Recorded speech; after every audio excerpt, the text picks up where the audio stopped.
एक गांव में एक बूढ़ी दादी रहती थी। एक दिन उसे किसी काम से दूसरे गांव जाना था, तो सोचा पड़ोसन से बोल देती हूँ कि एक दिन मेरे घर की रखवाली कर ले। दादी पड़ोसन के पास गई और बोली, मैं किसी काम से बाहर जा रही हूँ, क्या तू एक दिन मेरे घर की रखवाली कर लेगी? पड़ोसन ने तुरंत हाँ कर दी, बोली हाँ माँ जी, आप आराम से जाओ, घर की चिंता मत करो। दादी के जाने के बाद ये औरत घर की देखरेख करने आई तो उस घर के एक रूम में बहुत सारी अनाज की बोरियां पड़ी थी।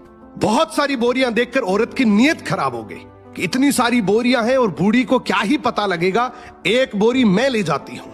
अब ये अनाज की बोरी उठाकर जैसे ही वहां से जाने लगी, उसे भरम हुआ कि उस घर के पीछे बंधा हुआ एक बछड़ा जोर जोर से हंस रहा है। इसने ज्यादा ध्यान नहीं दिया और बोरी लेकर चली गई। जब शाम को बुढ़िया आई तो बोली, दादी जी आपका बछड़ा हंसता है। दादी बोली, मेरे को नहीं पता बेटा, कलयुग है, हंसता भी होगा। औरत से रहा नहीं गया, वो बछड़े के पास गई और बोली, दोपहर में तुम हंस रहे थे? बछड़ा फिर हंसा और बोला, हाँ हंस रहा था। उसने पूछा क्यों? बछड़ा बोला, पिछले जन्म में मैंने इसी बूढ़ी दादी से 200 रुपए उधार लिए थे, मैं वापस भी दे सकता था, पर मेरी तेरे नीयत खराब हो गई थी। मैंने भी सोचा बुढ़िया है, मेरा क्या ही उखाड़ लेगी। एक दिन अचानक से मेरा समय पूरा हो गया, मेरी मृत्यु हो गई। जब भगवान के घर गया तो भगवान ने कहा कि तुम्हारा 200 रुपए का कर्जा बाकी है, तुम दे भी सकते थे फिर भी नहीं दिए, तुम्हारा मोक्ष नहीं होगा। और भगवान ने मुझे गाय का बछड़ा बनाकर इसके घर में पैदा किया। अब सोचो मैं कब बड़ा होऊंगा, कब इसके काम आऊंगा, कब इसके 200 रुपए चुकेंगे और मुझे मोक्ष मिलेगी। तूने तो पगली इसको कमजोर समझ के इसकी पीठ पीछे से विश्वासघात किया है।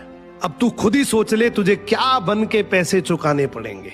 औरत को सब कुछ समझ आ गया और उसको अपनी गलती का एहसास हो गया। वो भागकर बूढ़ी दादी के पैरों में गिर गई और सारी बात बताई और बोली, दादी जी मेरे से गलती हो गई, मुझे माफ कर दो। दादी ने भी बड़ा दिल करके बोला, बेटा सुबह का भूला शाम को घर आ जाए तो वो भूला हुआ नहीं है, कोई बात नहीं, तेरे से ये गलती हो गई। सबसे अच्छी बात है कि तूने अपनी गलती को खुद ही मान लिया। तेरे से जैसे धीरे धीरे बने तो इस अनाज की बोरी के पैसे दे देना। दोस्तों ये कहानी भले ही काल्पनिक हो, लेकिन एक बात बिल्कुल सच है, अगर तुमने किसी का हक खाया है तो इस जन्म में नहीं तो अगले जन्म में भी चुकाना पड़ेगा।